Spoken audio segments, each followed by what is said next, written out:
أكبر ولله الحمد الله أكبر الله.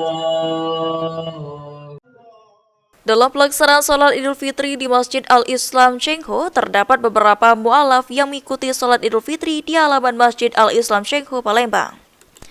Ada satu mu'alaf yang baru pertama kali mengikuti sholat Idul Fitri setelah 8 bulan memeluk agama Islam. Mu'alaf bernama Jeffrey mengatakan pada momen lebaran tahun ini membuat dirinya terasa lebih nyaman dan tenang setelah menjadi mu'alaf. Kesannya ya lebih tenang, lebih enak, lebih tentram. Ini pertama kali Kak? Ya, pertama kali. Kita setelah masuk Islam sudah berapa lama Kak itu Kak? 8 bulanan. Ini baru pertama kali Ya. kita merayakan Idul Fitri. Di puasa lebaran. Kesan kita Kak? Kesannya ya lebih spesial aja gitu dari lebaran ini.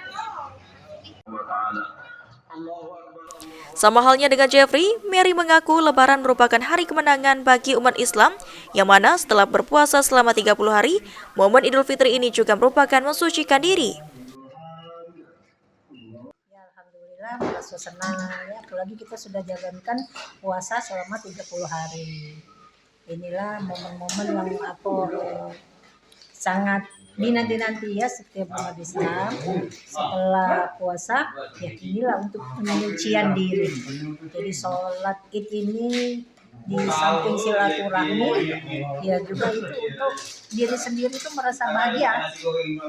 Untuk kesan untuk kedepannya bagaimana Bu? Kesan ke depan insya Allah kita ketemu lagi di Idul Fitri yang tahun akan datang dan juga tahun-tahun selanjutnya dalam keadaan sehat walafiat, rezeki berlimpah.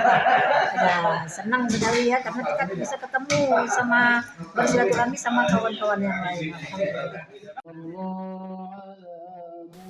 Masjid Cengho sendiri merupakan sebuah masjid bernuansa Muslim Tionghoa yang berlokasi di Kompleks Jakabaring, yang dimana masjid ini didirikan atas prakarsa pengurus Persatuan Islam Tionghoa Indonesia serta tokoh masyarakat Tionghoa di sekitar Palembang. Idham Pal TV.